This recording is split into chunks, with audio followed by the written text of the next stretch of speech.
प्रभु राम ने जल में समाधि क्यों ली?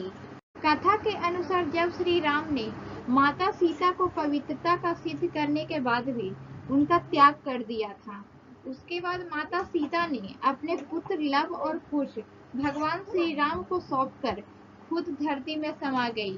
कहते हैं सीता के दूर जाने के बाद भगवान श्री राम दुखी हो गए और यमराज की सहमति से उन्होंने सरयू नदी के गुप्तार घाट में जल समाधि ले ली थी। कथाओं के अनुसार यमराज ने एक चाल चली। एक दिन यमराज किसी विषय पर बात करने भगवान राम के पास आ पहुंचे। भगवान राम ने जब यमराज से आने का कारण पूछा तो यमराज ने कहा कि आपसे कुछ जरूरी बातें करनी है। भगवान राम यमराज को अपने कक्ष में ले आए।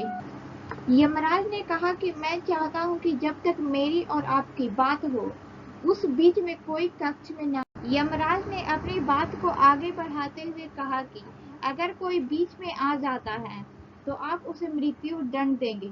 भगवान राम ने यमराज की बात मान ली और यह सोचकर कि लक्ष्मण उनके पास आज्ञाकारी है, इसलिए भगवान राम ने लक्ष्मण जी को पहरे पर बैठा दिया।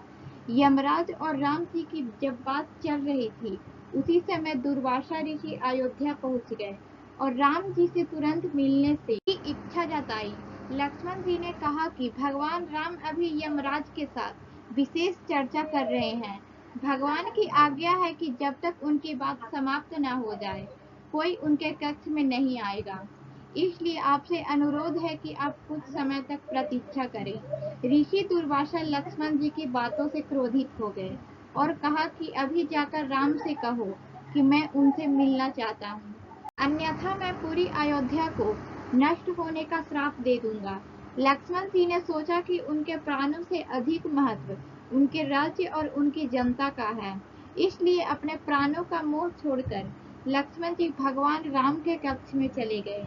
भगवान राम लक्ष्मण को सामने देखकर हैरान और परेशान हो गए। भगवान राम ने लक्ष्मण से पूछा कि यह जानते हुए भी कि इस समय कक्ष में प्रवेश करने वाले को मृत्यु दंड दिया जाएगा, तुम मेरे कक्ष में क्यों आए हो? लक्ष्मण जी ने कहा कि दुर्वासा ऋषि आपसे मिलना चाहते हैं, उनके हठ के कारण ही मुझे अभी कक्ष में आना पड़ा है।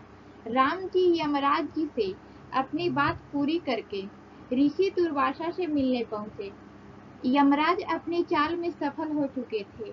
यमराज ने कहा राम जी से आप अपने वचन के अनुसार लक्ष्मण को मृत्यु दंड दीजिए। भगवान राम अपने वचन से मजबूर थे। राम जी सोच में थे कि अपने प्राणों से प्रिय भाई को कैसे मृत्यु दंड दिया जाए। राम जी ने अपने गुरु वशिष्ठ जी से इस विषय में बात की तो गुरु ने बताया कि अपनों का त्याग मृत्यु दंड के समान ही होता है, इसलिए आप लक्ष्मण को अपने से दूर कर दीजिए, यह उनके लिए मृत्यु दंड के बराबर ही सजा होगी। जब राम जी ने लक्ष्मण को से दूर जाने के लिए कहा तो लक्ष्मण जी ने कहा कि आपसे दूर जाकर तो मैं मर जाऊंगा। इस तरह राम और लक्ष्मण दोनों ने अपने अपने वचनों और कर्तव्य का पालन किया। भगवान राम राजमहल से चल पड़े और सरयू नदी में जाकर जल समाधि ले ली। समाधि लेकर अपनी लीला को अंत किया, जिसकी वजह से भगवान भोलेनाथ सरयू नदी पर अत्यंत क्रोधित हो गए थे और उन्होंने सरयू नदी को यह श्राप दे दिया कि तुम्हारे जल का प्रयोग मंदिर में चढ़ाने के लिए नहीं किया जाएगा और तुम्हारा जल पूजा पाठ में भी नहीं प्रयोग किया जाएगा। इसके बाद माँ सरयू भोलेनाथ के चरणों में गिर पड़ी और कहने लगी कि प्रभु इसमें मेरा क्या दोष है, ये तो विधि का विधान था जो कि पहले से ही निर्धारित था, इसमें भला मैं क्या कर सकती हूँ।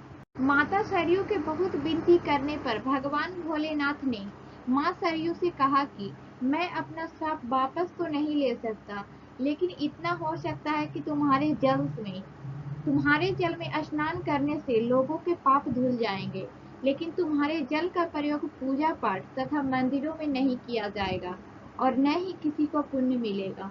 बस तभी से सरयू नदी का जल पूजा पाठ में शामिल नहीं किया जाता है।